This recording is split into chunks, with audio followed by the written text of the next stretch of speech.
उबूद उबूद हे बालीमधलं सगळ्यात सुंदर ठिकाण आहे जे फेमस आहे माउंटन, नेचर आणि राईस फील्ड साठी। 6 दिवस आम्ही बालीमध्ये होतो, त्यापैकी 3 दिवस तर आम्ही उबूदमध्येच राहिलो। स्टेचे तर इकडे बरेच ऑप्शन्स आहेत, ते पण एकदम अफोर्डेबल रेंज मध्ये। आम्ही बुक केलेला एक प्रायव्हेट विला, तो पण एअरबीएनबी वरनं, ज्याचं नाव होतं चाय टी हाऊस।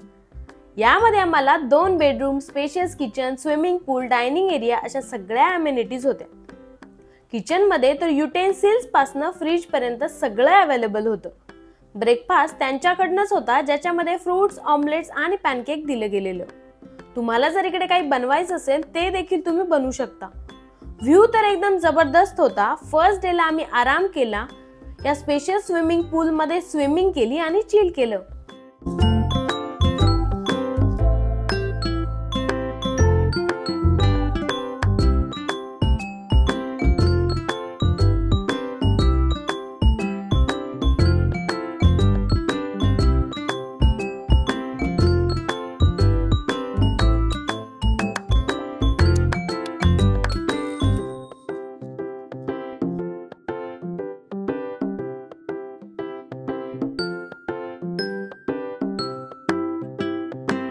आज होता आमचा सेकंड डे ऑफ उबूद।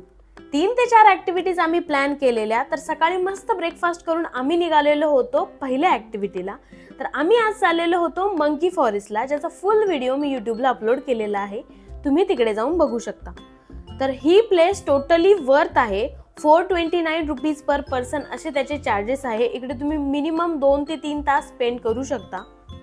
उबूद आणि बाली मधलं हे सगळ्यात फेमस टुरिस्ट स्पॉट म्हणून देखील मानलं जातं।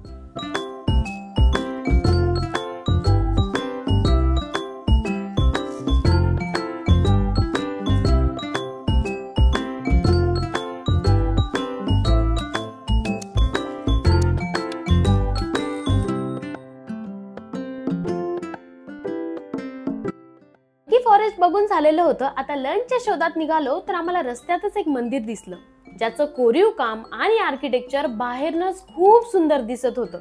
तर आम्हाला राहवलंच नाही आणि आम्ही आत गेलो।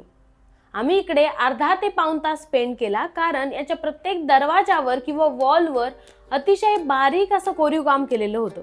बालीमध्ये तुम्हाला सगळे मंदिरं सेम डिझाईनचे भेटतील, पण यांच्या मेन मंदिरात मात्र फक्त लोकल लोकांनाच एंट्री आहे। जर तुम्ही टुरिस्ट असाल किंवा इंटरनॅशनल असाल तर तुम्ही मेन मंदिरात नाही जाऊ शकत। आम्ही बाहेरनच या कलाकृतीचा आनंद घेतला आणि आता आम्ही लंच करून निघालो आहोत पुढच्या ऍक्टिव्हिटीसाठी।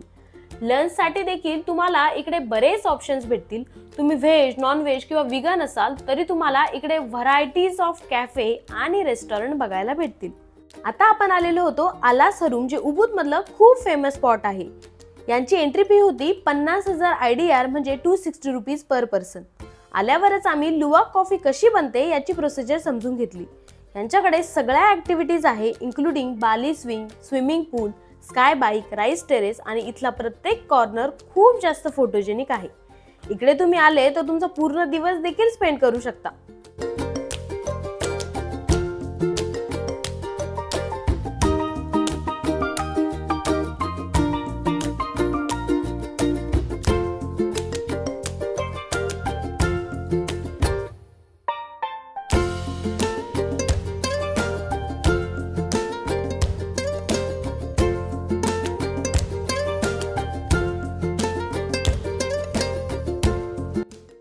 आज आहे आपला थर्ड डे म्हणजे लास्ट डे ऑफ उबूद।